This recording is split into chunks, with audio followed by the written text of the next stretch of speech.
গুরুত্বপূর্ণ নসিহত পেশ করবেন মাংলিপাড় মাদ্রাসার সুনামধন্য মুহতামিম হযরত মাওলানা মাহমুদুল হাসান সাহেব দামাত বারাকাতুহুমুল আলিয়া। হুজুরকে ওনার মহামূল্যবান নসিহত পেশ করার জন্য আহলে মাহফিলের পক্ষ থেকে সবিনয় অনুরোধ করছি।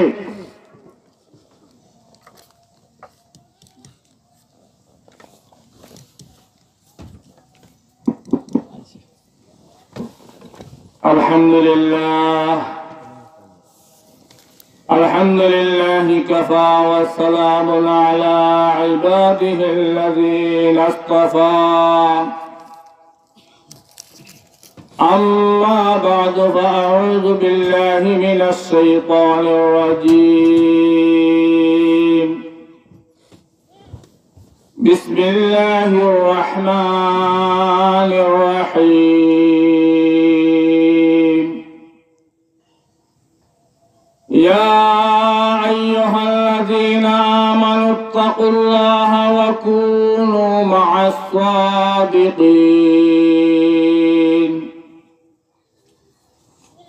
وقال النبي صلى الله عليه وسلم خيركم من تعلم القرآن وعلمه وقال النبي صلى الله عليه وسلم طلب العلم فريضة على كل مسلم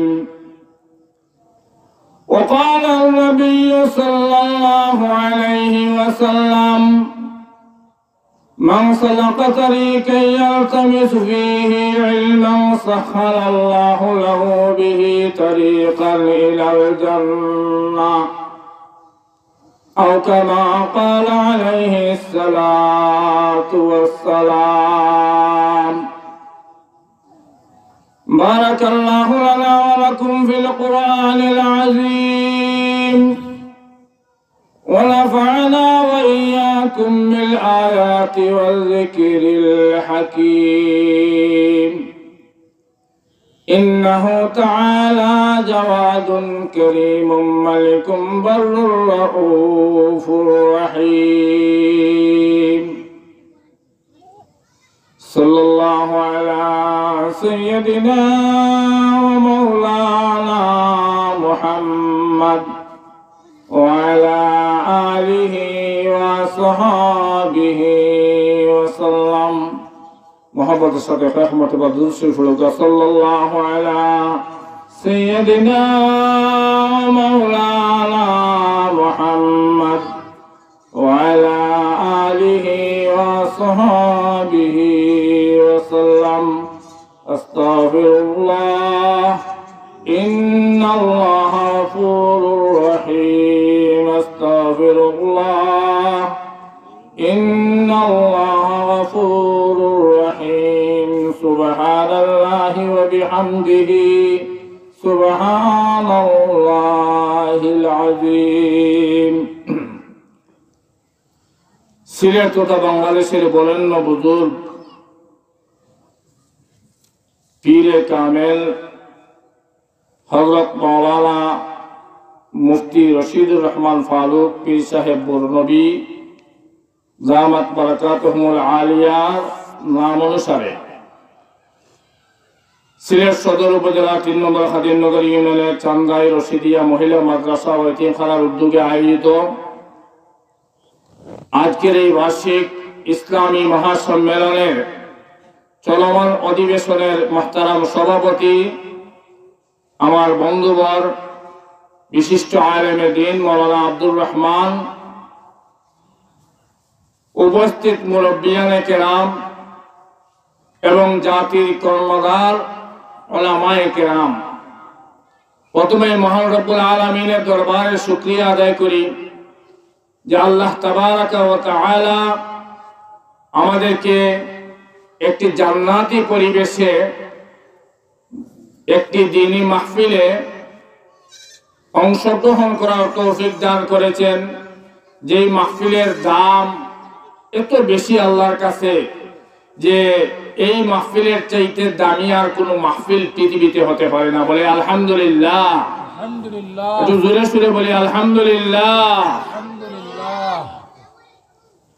কারণ সর্বকালের সর্বযুগের সর্বশ্রেষ্ঠ মহামানব, আল্লাহর পরে যার মর্যাদা সবচেয়ে বেশি, আল্লাহর পরে এই পৃথিবীতে, আকাশে, জমিনে, দুনিয়ায়, আখিরাতে যার মর্যাদা সবচেয়ে বেশি, তিনি কে? আপনার নবী, আমার নবী, বিশ্ব নবী, আকায়ে নামদার, তাজদার মদিনা, জিগর গোসাই আমেনা, মক্কার গতি, মদিনার জ্যোতি, রহমাতুল লিল আলামিন, শাফিউল মুজনিমিন, মুহাম্মদুর রাসূলুল্লাহ। জুড়ে বলেন সাল্লাল্লাহু আলাইহি ওয়াসাল্লাম, জুড়ে বলেন সাল্লাল্লাহু আলাইহি ওয়াসাল্লাম। নবীজির নাম শুনলে দুরূদ পড়তে হয়।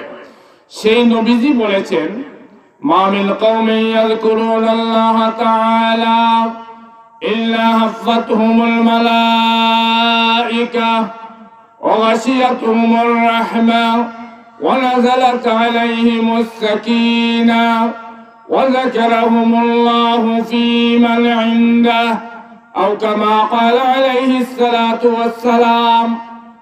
নবীর কথা একটা অক্ষর নুক্তা পরিমাণ অবিশ্বাস করলে ঈমান থাকবে না। নবীজির হাদিস, নবীজি বলেছেন, এই ধরনের মাহফিল যখন হয়, যে মাহফিলে আল্লাহ নবীর কথা বলা হয়, কোরআন এবং হাদিসের বর্ণনা করা হয়, জান্নাত অর্জন কিভাবে করা যায়, জাহান্নাম থেকে কিভাবে বাঁচা যায়, এই সমস্ত বর্ণনা যখন করা হয়, জিক্রুল্লাহর মাহফিল হয়, আল্লাহর জিকির করা হয়, তাসবিহাত আদায় করা হয়, এই মাহফিল যখন অনুষ্ঠিত হয়, তখন ফেরেশতার দল এই মাহফিলকে এমন ভাবে বেষ্টনী দেন যে রহমতের ফেরেশতারা যাকে এসে এই মাহফিলকে বেষ্টনী দিয়ে রাখেন। কিতাবের মধ্যে লেখা হয়েছে, আকাশ থেকে একটা সুই ফেললে এই ফেরেশতাদের জাকের কারণে সুইটা মাটিতে পড়ে না। বলেন সুবহানাল্লাহ, জুড়ে বলেন সুবহানাল্লাহ। একদল ফেরেশতা, তাদের কাজ হলো তারা ভ্রাম্যমান থাকেন, তারা ভ্রমণ করতে থাকেন, আর কোন জায়গায় জিক্রুল্লাহর মাহফিল হচ্ছে, কোরআন হাদিসের মাহফিল হচ্ছে, এইটার খোঁজ খবর নেন। যেখানে মাহফিল দেখেন, সেখানে তাদের দলপতি যে নেতা, তিনি সাথীদেরকে বলেন, আসো আসো সবাই, আমরা যে কাজের সন্ধানে বের হয়েছি, আজকে এই সন্ধান, এই কাজ এখানে পেয়ে গেছি। সিলেট সদর উপজেলার ৩ নম্বর খাদিমনগর ইউনিয়নের সান্দাই রশিদিয়া মাদ্রাসার মহিলা মাদ্রাসার মাঠে এখানে জিক্রুল্লাহ মাহফিল হচ্ছে। এই কথা বলেই তারা এখানে এসে জাক দিয়ে বসে যান। তারা যখন এই মাহফিলে অংশগ্রহণ করেন, মাহফিল শেষ না হওয়া পর্যন্ত তাদের ডিউটি চলতে থাকে। সুবহানাল্লাহ বলবেন না? তারপরে তারা মাহফিল শেষ হওয়ার পরে রিপোর্ট দেন গিয়ে আল্লাহ রাব্বুল আলামিনের কাছে, হে মওলাই হাকিকি রব্বুল আলামিন, আপনি আমাদেরকে যে কাজের সন্ধানে নির্দেশ করেছিলেন, আমরা এই মাহফিল গিয়ে দেখলাম আজকে অমুক জায়গায় এইভাবে তারা বর্ণনা বিস্তারিত ভাবে দেন। নাইবে নবী ওলামায়ে কেরামের কাছ থেকে এমন বৃদ্ধ লোক যাদের দাড়ি, চুল, পাখনা সাদা হয়ে গেছে, আপনাদের মর্যাদা কি জানেন? দাড়ি পাখনার মুরব্বী যারা, এরা যখন হাত তুলে তওবা করে, দোয়া করে, চোখের পানি নাকের ডগায় আসার আগে আগে আল্লাহ তাআলা এদের গুনাহ মাফ করে দেন। এই দাড়ি পাখনা মুরব্বীদের হাদিস শরীফের মধ্যে এসেছে, আল্লাহ রাব্বুল আলামিন বলেন যে দাড়ি পাখনা মুরব্বীদেরকে দেখলে আমার লজ্জা লাগে। সুবহানাল্লাহ বলেন, আপনাদের এত মর্যাদা। ফেরেশতাদেরকে আল্লাহ রাব্বুল আলামিন জিজ্ঞেস করেন, হে ফেরেশতার দল, এই মাহফিলে কি কোনো মন্ত্রী, এমপি বা প্রেসিডেন্ট, চেয়ারম্যান, এই ধরনের কোনো ভিআইপি, ভিভিআইপি লোক ছিল? ফেরেশতারা বলেন, না গো আল্লাহ, এরা দিন মজুর, খেত কৃষি করে, দিনদার মানুষ, নামাজি, মুত্তাকি, পরহেজগার। আল্লাহ রাব্বুল আলামিন জিজ্ঞেস করেন, হে ফেরেশতার দল, এখানে এরা বসে বসে কি বলে? ফেরেশতারা জবাব দেন, হে রব্বুল আলামিন, ওরা কিছুক্ষণ পরে পরে বলে সুবহানাল্লাহ। সুবহানাল্লাহ বলবেন না?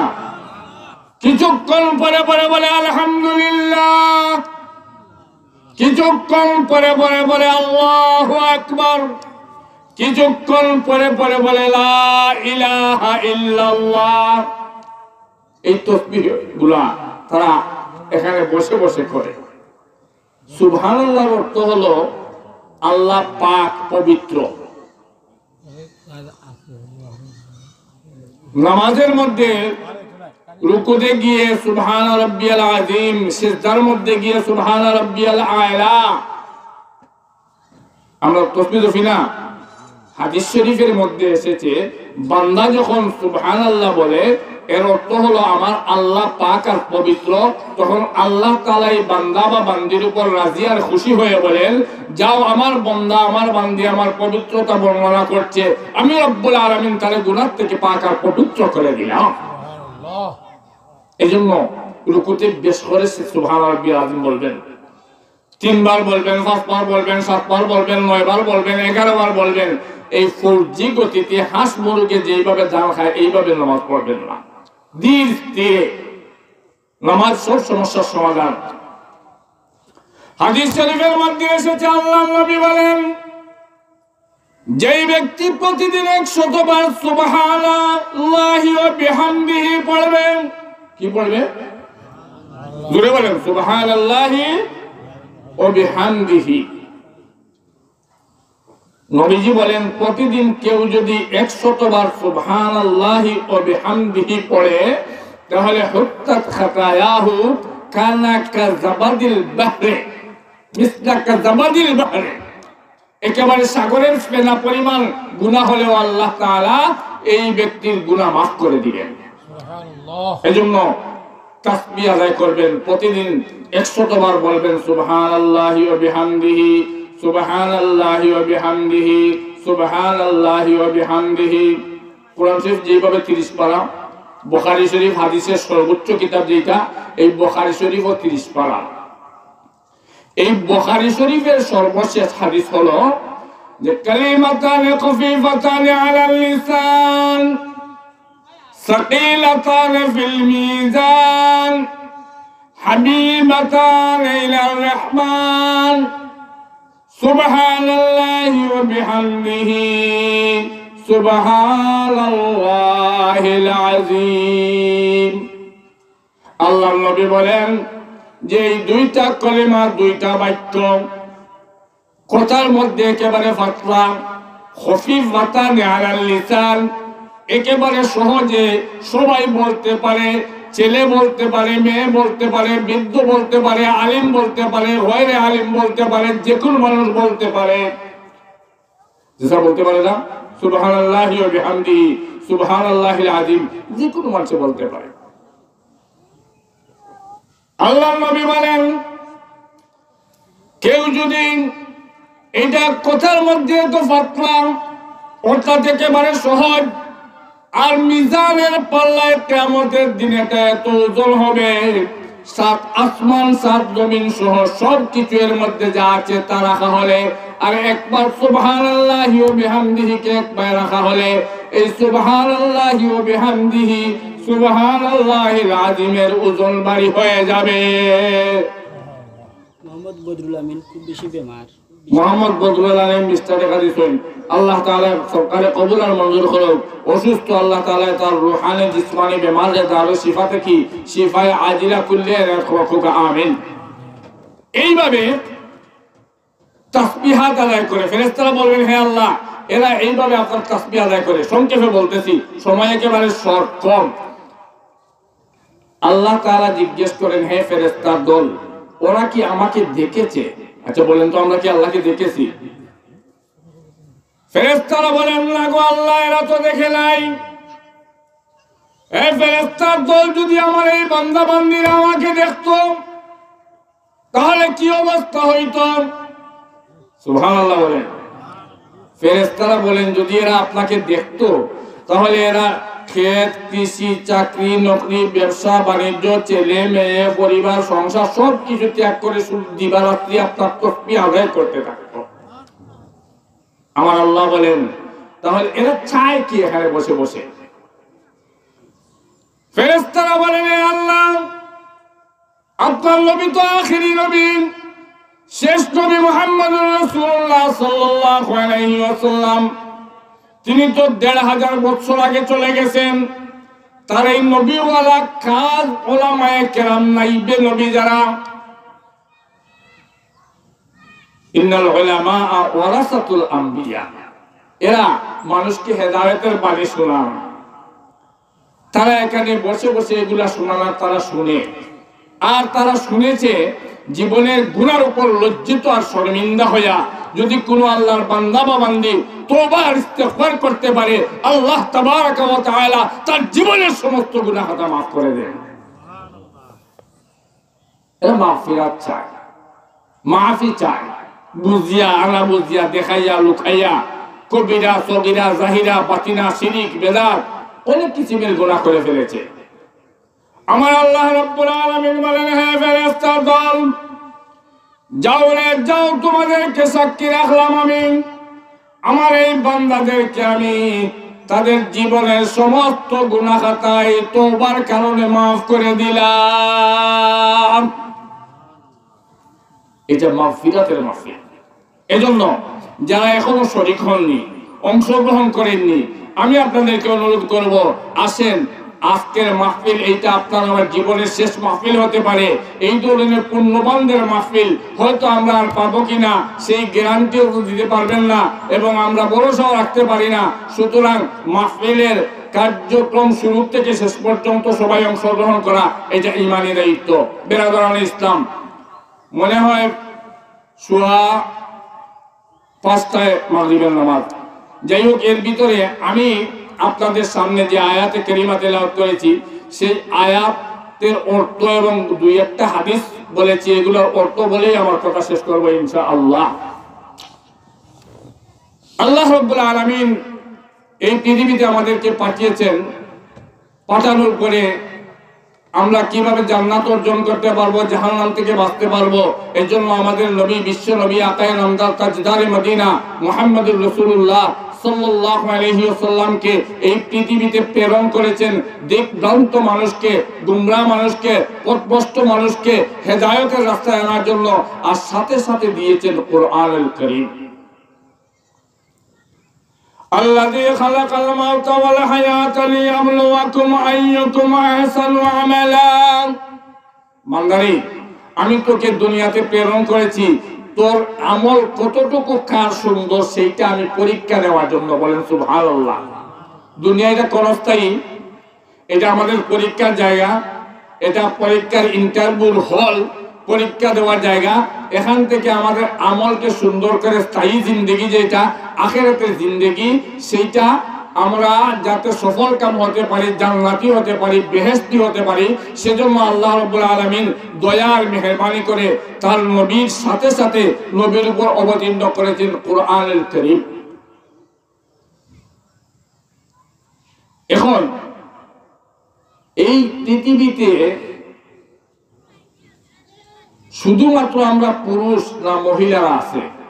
বলেন না, মহিলা আছে। এই মানুষের সংজ্ঞা বা ইনসানের তাআরুফ যেটা, এটার ভিতরে পুরুষ এবং মহিলা। তলবুল ইলম ফরিদাতুন আলা কুল্লি মুসলিম, ধর্মীয় জ্ঞান অর্জন করা সকল নারী পুরুষের জন্য ফরজ।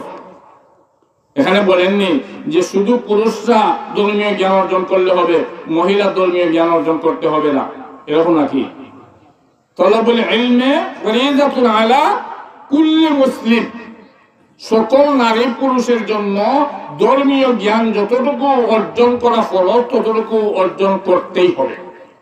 আমাদের বাংলাদেশে জনসংখ্যা অনুযায়ী মনে হয় 3 ভাগ মহিলা 1 ভাগ পুরুষ। বর্তমানে কত কোটি মানুষ? 18 কোটি। 18 কোটি হোক আর 20 কোটি হোক, সরকারি হিসাব অনুযায়ী এই 20 কোটির মধ্যে 6 কোটি হবে হয়তো পুরুষ, বা 8 কোটি হবে পুরুষ, আর 2 ভাগ 3 ভাগ মহিলা বেশি। এটা সরকারি জরিপের কথা বললাম। যদি কোনো আপনার স্ত্রী ধার্মিক থাকে, ধর্মীয় জ্ঞান থাকে, কোরআন হাদিসের জ্ঞান থাকে, তাহলে আপনি যত বড় মদ্যপ ব্যক্তি হন না কেন, যত বড় গাজুড়ি হন না কেন, যত বড় জুয়াকুর হন না কেন, যত বড় দম্পট হন না কেন, আপনার এই মহিলা আপনাকে সঠিক পথে ফিরিয়ে আনার জন্য যথেষ্ট। বলেন সুবহানাল্লাহ। আমাদের দেশে মহিলার সংখ্যা বেশি, আর নাস্তিক, মুরতাদ, ধর্মদ্রোহী, বেদিন, গায়িকা, নায়িকা এদের সংখ্যাও বেশি। কথা বুঝছেন না? আল্লাহ রাব্বুল আলামিন এই পৃথিবীতে এমন কিছু মহিলা দিয়েছিলেন, যেমন মনে করেন উম্মুল মুমিনিন আম্মা জান আয়েশা সিদ্দিকা, সবাই বলি রাদিয়াল্লাহু তাআলা আনহা, রাদিয়াল্লাহু তাআলা আনহা।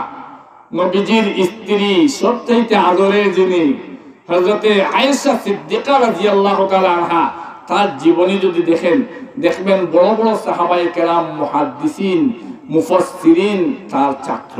বলেন সুবহানাল্লাহ। রাবিয়া বসরির কথা শুনেন নাই? ফাতিমাতুজ জাহরা রাদিয়াল্লাহু আনহা নবীর পত্নীর কথা, মেয়ের কথা শুনেন নাই? এই পৃথিবীতে, আচ্ছা বলেন তো, আজকে এখানে যে আসবেন মুফতি রশিদুর রহমান ফারুক বর্ণবী দামাত বারাকাতুহুম উল আলিয়া, আল্লাহ তাআলা হযরতের হায়াতের মধ্যে বারাকাত দান করুন, সবাই বলি আমিন। হুজুর কি আসমান থেকে পড়েছেন না কোনো মহিলার ঘর থেকে জন্ম নিয়েছেন? জি। এই পৃথিবীর সবচেয়ে বড় ওলি আব্দুল কাদের জিলানী রাহমাতুল্লাহি আলাইহি, উনি মনে হয় আসমান থেকে পড়ছেন। জি, এক মহিলার ঘর থেকে জন্ম নিয়েছেন। চিন্তা করছেন। খাজা নিজামউদ্দিন আউলিয়া, কুতুবুল আলম, শাইখুল আলম ওয়াল আজম হুসাইন আহমদ মদনী রাহমাতুল্লাহি আলাইহি, যিনি এই সারা জগতের বড় মুহাদ্দিস ছিলেন, আধ্যাত্মিক রাহবর ছিলেন, তিনি আসমান থেকে পড়েছেন না কোনো মহিলার ঘর থেকে হয়েছেন? আচ্ছা বলেন তো, একটা ফ্যাক্টরি যদি এটা থাকে আপনার সিগারেটের ফ্যাক্টরি, এখানে কি আতর জন্ম নিবে? আতর বানানো যাবে? আতরের ফ্যাক্টরিতে কি সিগারেট হবে? জি। এই জন্য এই পৃথিবীতে সবচাইতে বেশি গুরুত্ব দেওয়ার প্রয়োজন মহিলাদের প্রতি। যদি আপনার স্ত্রী কোরআন হাদিস জানে, জায়েজ নাজায়েজ জানে, বৈধ অবৈধ জানে, হালাল হারাম জানে, আপনি যত বড় জুয়াকুর, মদুরি, গঞ্জুরি, ক্যাসিনো যাই হন না কেন, যদি নেকবত আর পুণ্যবান হয়ে থাকে আপনার স্ত্রী, তাহলে মনে রাখবেন ইনশাআল্লাহ মৃত্যুর আগেই আপনি হেদায়েতের রাস্তায় ফিরে আসবেন। আমাদের হযরত আসআদ মদনী ফিদায়ে মিল্লাত রাহমাতুল্লাহি আলাইহি আমাদের দেশে এসে সফরে বলতেন যে মাদ্রাসা যথেষ্ট হয়ে গেছে, এখন প্রয়োজন স্কুলের। আমরা তখন বুঝি নাই কি বলেন হুজুর, স্কুলের কথা কেন বলেন? ফিদায়ে মিল্লাত হযরত আসআদ মদনী রাহমাতুল্লাহি আলাইহি তারা 100 বছর আগে চিন্তা করেন।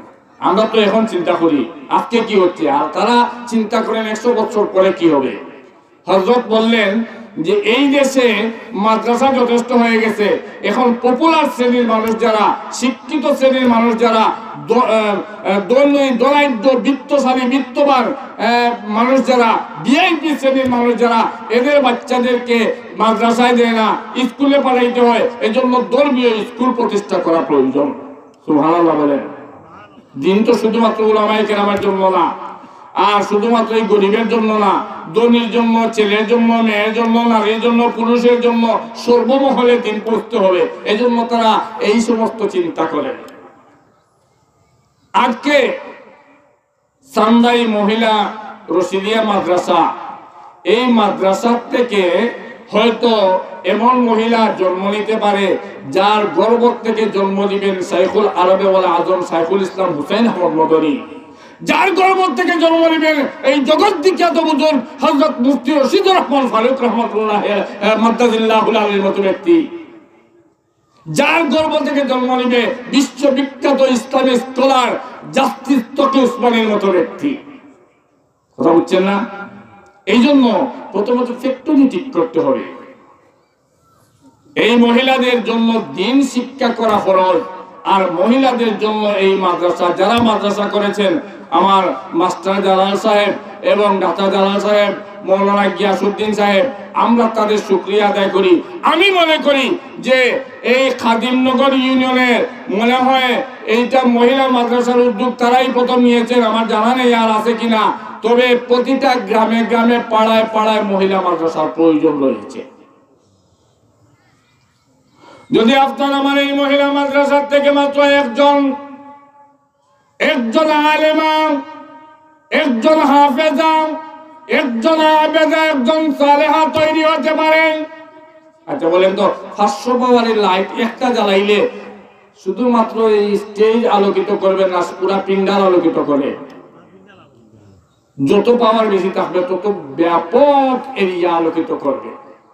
এই জন্য একটা মেয়ে যদি এখান থেকে টাইটেল দেয়, এখান থেকে ফড়িয়ে গিয়ে অন্য জায়গায় টাইটেল দিয়া যদি আলেমা হতে পারে, তো ওই এক আলেমায় দেখবা আপনার কত আলেমা সৃষ্টি করব, কত পরিবার ঠিক করব, কত সমাজ ঠিক করব, কত গ্রাম ঠিক করে ফেলাই দিব। সুবহানাল্লাহ। এই জন্য এই মহিলা মাদ্রাসার এত প্রয়োজন, এত বেশি প্রয়োজন। যেই মহিলা মাদ্রাসায় যদি একজন আলেমা হয়, আবেদা হয়, সালেহা হয়, তাহলে এই মহিলা মাদ্রাসায় যারা আমরা আমাদের মেয়েদেরকে দিলাম, শুধুমাত্র মানে আমার মেয়ে দিয়ে আমি আলিমা বানাইয়া ফেললাম, এতে সন্তুষ্টির কিছু নাই। আমার মেয়ে নাই, নাতিন নাই, কমপক্ষে আমি এই মহিলা মাদ্রাসার সাথে সম্পৃক্ত এইভাবে থাকবো, টাকা দিয়ে, পয়সা দিয়ে, সহযোগিতা করে আমি এই মহিলা মাদ্রাসার খিদমত করব। কিয়ামতের দিন ময়দানে মাহশরে আমার এই 1 টাকা, এই সামান্য সহযোগিতা এমন ভাবে দাঁড়াবে যে হাদিস শরীফের মধ্যে এসেছে, বান্দা হঠাৎ করে দেখবে তার সামনে নেকির স্তূপ উহুদ পাহাড়ের মতো।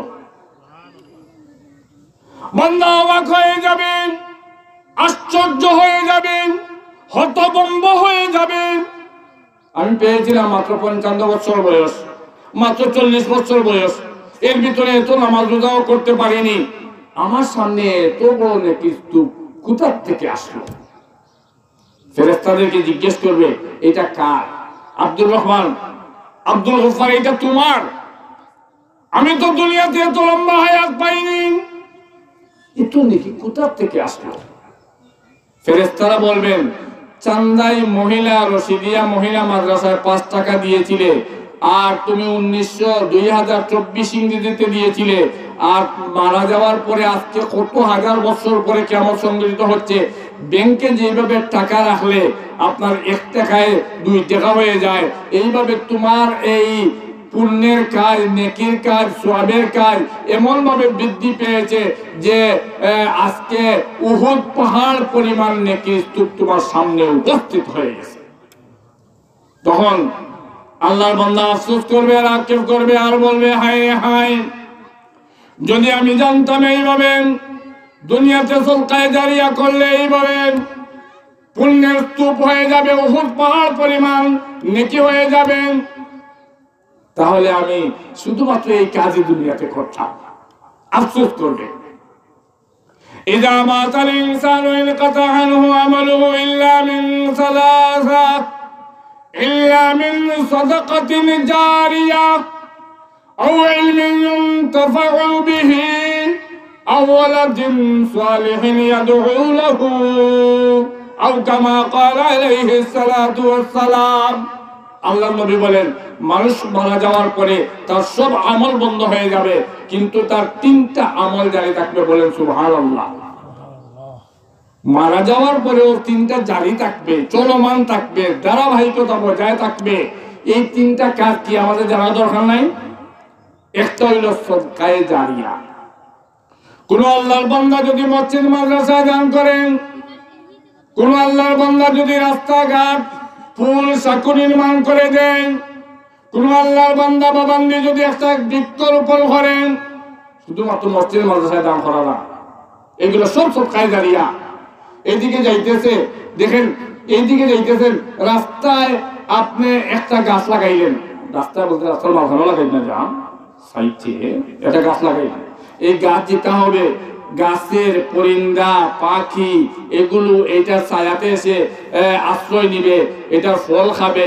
যতদিন গাছ জীবিত থাকবে ততদিন আপনার নামায় আমলের মধ্যে সওয়াব লেখা হবে। আরে ভাই, ইমানের 77 শাখা, কয় শাখা? 77, 77 শাখা। আপনি আজকে গিয়ে হিসাব করে দেখেন এই 77 শাখার মধ্যে ফার্স্টটাও আপনার মধ্যে আমার মধ্যে আছে কিনা। 1 নম্বর শাখা হলো লা ইলাহা ইল্লাল্লাহ, আর 77 নম্বর শাখা হলো রাস্তা থেকে কষ্টদায়ক কোনো বস্তু সরিয়ে ফেলা। বলেন সুবহানাল্লাহ। আপনি এদিকে যাইতেছেন, দেখলেন রাস্তার মধ্যে খাঁচা, রাস্তার মধ্যে একটা পাথর, রাস্তার মধ্যে একটু গোবর, একটু সরাইয়া দেন, ওইটা ওই ইমানের 77 নম্বর শাখা। এই জন্য আপনি যখন মসজিদে মাদ্রাসায় দান করবেন, রাস্তাঘাট নির্মাণ করে দিবেন, পুল সাঁকো নির্মাণ করে দিবেন, ব্রিজ নির্মাণ করে দিবেন, বৃক্ষরোপণ করবেন, এগুলো সব সদকায়ে জারিয়া তালিকা আছে। এইগুলো যদি করে যেতে পারেন তাহলে কিয়ামতের দিন ময়দানে মাহশরে আপনি এইগুলার বিনিময় পাবেন। কবরে থেকে থেকে সওয়াব আপনার নামায় আমলে যাইতেই থাকবে। 2 নম্বর হলো এই ইলম, যে ইলমে নফাতে ফায়দা দেয়, আও ইলমিন ইউনতাফাউ বিহি। কে ইঞ্জিনিয়ার হইছেন, কে বিমান চালাইতে পারেন, কে রাইটার বানাইতে পারেন, কে হেলিকপ্টার বানাইছেন, এইগুলো আল্লাহর কাছে কোনো দামি না। আল্লাহর কাছে দামি মৌলানা তাজউদ্দিনে আলিফ বা তা যদি শিখায়। কথা বুঝছেন না? যেমন মনে করেন সূরা ইখলাস পড়লে কোরআন শরীফের 3 ভাগের 1 ভাগ পড়ার সওয়াব আল্লাহ তাআলা নামায় আমলে দান করেন। 3 বার পড়লে 1 খতম কোরআনের সওয়াব আল্লাহ তাআলা দান করেন। সুবহানাল্লাহ বলবেন না? কিন্তু আমি যদি এই সূরা ইখলাস কুল হুয়াল্লাহ পড়তে হয়, আমি যে কোনো এক উস্তাদের কাছে শিখছি না, আমি যখন পড়বো আমার উস্তাদের নাম আর নিতে হবে না, অটোমেটিক আল্লাহ তাআলা আমি যে উস্তাদের কাছে থেকে শিখেছিলাম তার নামায় আমলের সওয়াব দিতেই থাকবে। আমার উস্তাদে যে উস্তাদের কাছে শিখেছিলেন তিনিও পাইবেন। এইভাবে আকাই নামদার তাজদারে মদিনা মুহাম্মদুর রাসূলুল্লাহ সাল্লাল্লাহু আলাইহি ওয়াসাল্লাম পর্যন্ত এই সওয়াব পৌঁছতেই থাকবে। কথা বুঝছেন? এই যে ইলম দুনিয়া আখিরাতে ফায়দা দেয়, জাহান্নাম থেকে বাঁচায়, জান্নাতে নেয়, এই ইলম যদি কেউ শিখতে পারে, যেই ইলম চান্দাই মহিলা রশিদিয়া মাদ্রাসায় শিক্ষা দেওয়া হয় কোরআন এবং হাদিসের, এই ইলম যদি কেউ শিখে এবং শিখায় তাহলে এর দাম আল্লাহর কাছে এত বেশি। আপনার নবী, আমার নবী, বিশ্ব নবী মুহাম্মদুর রাসূলুল্লাহ সাল্লাল্লাহু আলাইহি ওয়াসাল্লাম বলেন, খায়রুকুম মান তাআল্লামাল কুরআনা ওয়া আল্লামা। আল্লাহর কাছে সবচাইতে দামি এই ব্যক্তি যে কোরআন শরীফ শিক্ষা করে এবং শিক্ষা দেয়। আল্লাহ তাআলা আল্লাহর নবী এই কথা বলেননি বাংলাদেশের প্রধানমন্ত্রী যে হবে তার সবচাইতে দাম বেশি, আমেরিকার প্রেসিডেন্ট যে হবে তার দাম বেশি। এই কথা বলেছেন কোরআন শরীফ যিনি শিক্ষা করেন এবং শিক্ষা দেন তার মর্যাদা, তার ইজ্জত, তার হুরমত, সে সবচাইতে সম্মানিত ব্যক্তি আল্লাহর কাছে। সুবহানাল্লাহ বলেন। 3 নম্বরে যদি আল্লাহ রাব্বুল আলামিন, আল্লাহর নবী বলেন, আওয়ালাদিন সালিহিন ইয়াদউ লাহু, এই সন্তান যদি আপনি রাইখা যাইতে পারেন, ইয়াদউ লাহু, আপনার জন্য দোয়া করবে, আপনার জন্য দোয়া করবে, বলবে রাব্বিরহামহুমা কামা রাব্বায়ানি সাগীরা। হায় আল্লাহ, আমার আম্মা আব্বা যেইভাবে ছোট্টবেলা আমাকে আদর করতেন, আজকে আপনিও তাদেরকে এইভাবে আদর করেন। এই দোয়া যদি করে, হাদিস শরীফের মধ্যে এসেছে সন্তানের এই দোয়া আর আল্লাহ তাআলা ফিরত দেন না, চোখের পানি নাকের ডগায় আসার আগে আগে আল্লাহ তাআলা তার মা বাপকে মাফ করে দেন। আচ্ছা, এখন আমি আপনাদেরকে জিজ্ঞাসা করি, আমাদের সমাজে এমন আছে কারোর 7 মেয়ে ছেলে নাই, কারোর 5 ছেলে মেয়ে নাই, কারোর ছেলে আছে মেয়ে আছে, এরকম আছে না? আছে না? দেখুন, আপনার যদি ছেলে না থাকে আপনার মেয়ে কি রাব্বিরহামহুমা কামা রাব্বায়ানি সাগীরা এই দোয়া করতে হবে না? তো এই দোয়া তো আগে শিখতে হবে, আর শিকার জায়গা ফ্যাক্টরি হলো এই মাদ্রাসা। এই জন্য আল্লাহর নবী বলেন, মানুষ মারা যাওয়ার পরে 3টা আমল তার জারি থাকে। এই 3টা আমলের কোন তিনটা আমলের যে কোনো একটা সম্পর্কে আমরা অর্জন করা আমাদের লক্ষ্য উদ্দেশ্য সফল হওয়ার জন্য, দুনিয়া আখিরাত সুন্দর হওয়ার জন্য আমাদের প্রয়োজন। আমরা এই এলাকার আমি সবচেয়ে বেশি অনুরোধ করব, যারা এখনো আপনার মেয়েকে মাদ্রাসায় পাঠাননি, আপনি কালকে থেকে মাদ্রাসায় দিয়ে দেন। আর এরপরে ইনশাআল্লাহ দেখবেন আপনার মেয়ে যদি আলিমা হয়, সালেহা হয়, হাফেজা হয়, আবেদা হয়, তাহাজ্জুদ গুজার হয়, নমাজি হয়, দিনদার হয়, তাহলে শুধুমাত্র আপনার জন্য না, গোটা এই পৃথিবীর জন্য আলোকবর্তিকা একটা লাইট হয়ে যাবে। বলুন সুবহানাল্লাহ। আচ্ছা, আমি আপনাদেরকে জিজ্ঞেস করতে চাই, আপনারা এই মহিলা মাদ্রাসা হওয়ায় খুশি না বেজার? খুশি। কেমন খুশি? তুলানা বেশি? বেশি। বলেন আলহামদুলিল্লাহ। আমরা কি চাই এই মহিলা মাদ্রাসা দিন বদিন তরক্কি এনায়েত করুক, আর কিছুদিন পরে এই মাদ্রাসা সানজাইম মহিলা মাদ্রাসা, এটা টাইটেল মাদ্রাসায় রূপান্তরিত হোক? এটা কি চাই? তাইলে চাইলে আমরা আমাদের এই মহিলা মাদ্রাসার দিকে খেয়াল রাখতে হবে।